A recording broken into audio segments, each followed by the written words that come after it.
Hello and welcome to That Man. That is me merchandise and this is some manga. Well, actually no, it's not. It's a light novel.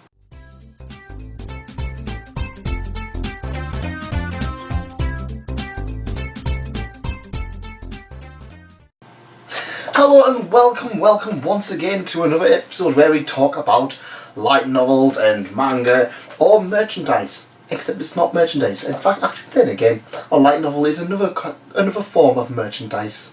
Kind of. Maybe. Guess. Anyways, yes, we're going to be looking at Konosuba, the useless goddess Aqua. Actually, Konosuba, God's blessing on this wonderful world. Oh, my useless goddess, Volume 1. Now, I picked this one up quite some time ago. This was the second light novel I believe I bought, and yeah, impressive. I've actually done really well in getting these out. I think they were kind of more or less once every other month. Now they're once every 3 months, and they've already managed to overtake the anime. So if you absolutely love Konosuba, I definitely recommend this straight away. So it's a light novel, and honestly, it is a very light novel. Now, I've read a lot of light novels as of late. I tend to, depending on where it is, I tend to get through them around one a week. And Konosuba was one that I picked up on the back of ReZero and on the back of watching Season 2, because like everybody else, I got into Season 1 a little bit late. Started Season 2, absolutely loved it, and had to buy as much crap of it as possible. Kazuma is coming soon, by the way. So, this series, if you have never heard of it, is about a young boy named Kazuma Satoru.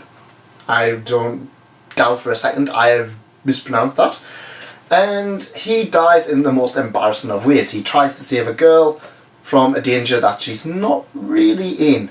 And then he kind of dies pathetically all alone.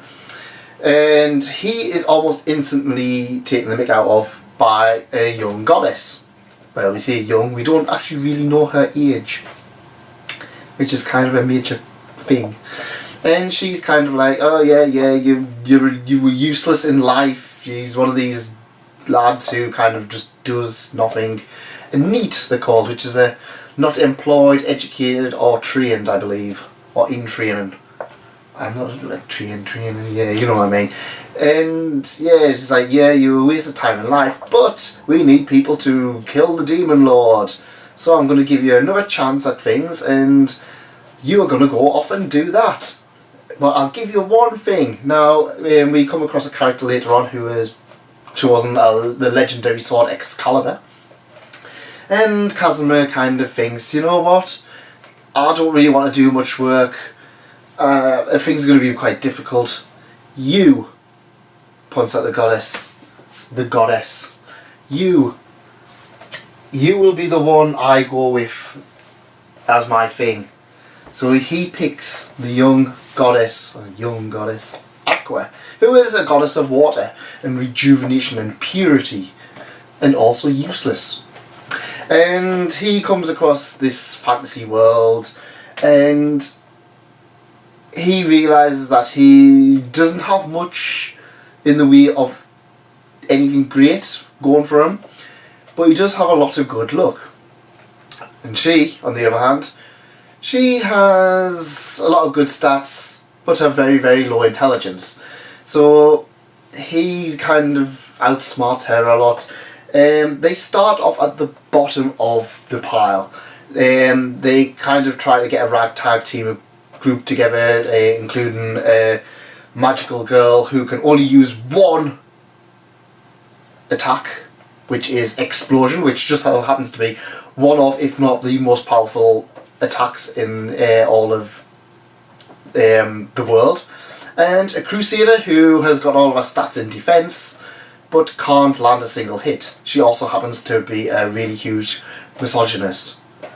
So yeah, honestly, if you've never seen this series, somehow really do pick it up, especially if you like over the top ridiculous stuff, because This takes a lot of the stuff like ReZero, it takes a lot of the stuff like Sword Art Online and a lot of the other stuff and just lampoons it. It is very, very over the top. It is absolutely ridiculous.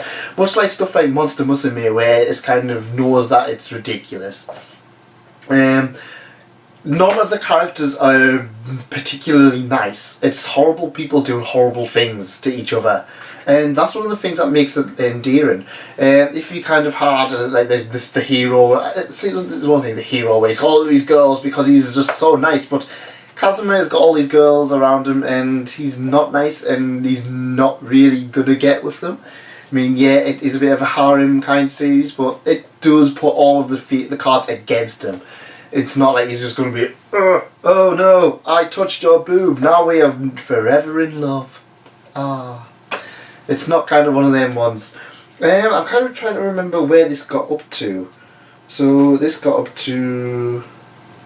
Right, this has got up to around halfway through Season 1, when they take on the first of the Demon Lord's generals, Beldia, which is a headless horseman. And...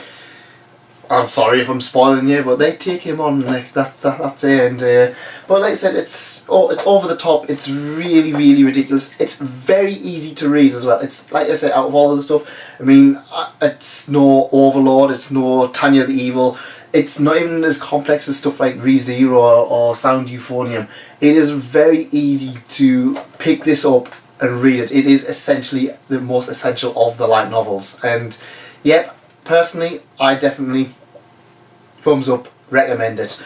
I'm going to try and get through as much of these because Volume 6 has just been dispatched by Yen Press and I've got 5 more, so I'm like, yeah, we're going to try and catch up on this, we're going to try and catch up on ReZero and try and catch up on Monster Musume amongst other things. So, yep, definitely check it out. Thanks for coming and I'll see you next time when we have another look at Konosuba, God's gift on this wonderful world. Thanks for coming and thanks again. Goodbye. Did you enjoy that? Well, we've got some other stuff on the site if you want to have a little bit of look. Nendoroids, gaming, One Piece merchandise, it's all kind of there. So if you click around here, you'll be able to subscribe or at least have a look on the channel. Also, there's some other things just around here. Thanks for coming and thanks again. Goodbye.